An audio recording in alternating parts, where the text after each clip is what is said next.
Hello বন্ধুরা, আবারও একটা গিটার শেখার ক্লাসে তোমাদের প্রত্যেককে স্বাগত জানাই। আজকেও আমরা নতুন একটি কর্ড শিখব। আজকে আমরা যে কর্ডটা শিখব সেটার নাম হচ্ছে এ মেজর কর্ড। কিন্তু তার আগে তোমাদের আগের যে কর্ডগুলো সেগুলো কিন্তু প্র্যাকটিস করে নিতে হবে। প্রথম ক্লাস, দ্বিতীয় ক্লাস, তৃতীয় ক্লাস এবং চতুর্থ ক্লাস আশা করি তোমরা ঠিকঠাক করে ভিডিওটা দেখেছো এবং যেগুলো প্র্যাকটিস করার কথা বলেছিলাম সেগুলো প্র্যাকটিস করেছো। তাহলেই তোমরা আজকের ক্লাসটা ভালোভাবে বুঝতে পারবে বা করতে পারবে। তো আমরা প্রথমে শিখেছিলাম কতকগুলো লেসন এবং শিখেছিলাম ই মাইনর কর্ড, তার সাথে ই মেজর কর্ড, আর শিখেছিলাম এ মাইনর কর্ড। আজকে আমরা যে কর্ডটা শিখব সেটা হচ্ছে এ মেজর কর্ড।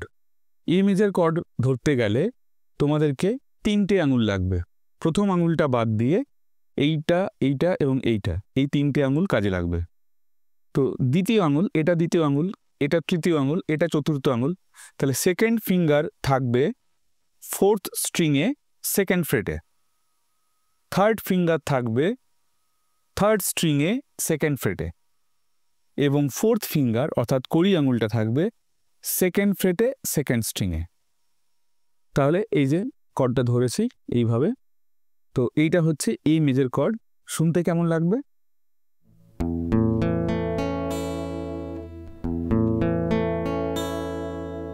কর্ডটা যখন বাজাবে তখন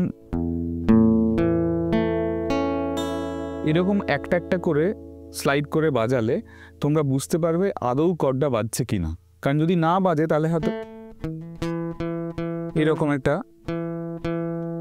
সাউন্ড আসতে পারে। কিন্তু যদি প্রপার কর্ডটা তোমরা বাজাও, এবং আমি যেটা প্রথম ক্লাসেই বলেছিলাম, এই যে হাতটাকে এরকম রাউন্ড করতে হবে আঙুলগুলোকে। যদি রাউন্ড করো তাহলেই কর্ডটা কিন্তু প্রপারলি বাজবে, আদারওয়াইজ এই আঙুলটা নিচের তারগুলো ঠেকে গিয়ে কর্ডটা বাজবে না।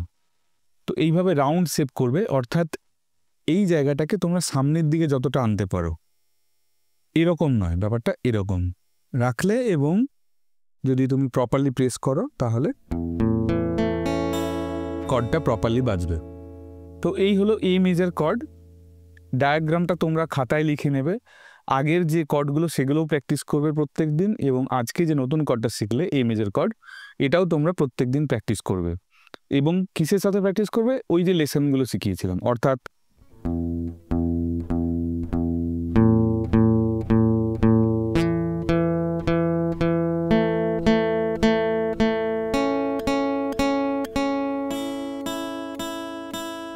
এটা লেসন 1, তারপরে লেসন 2 ছিল এরকম,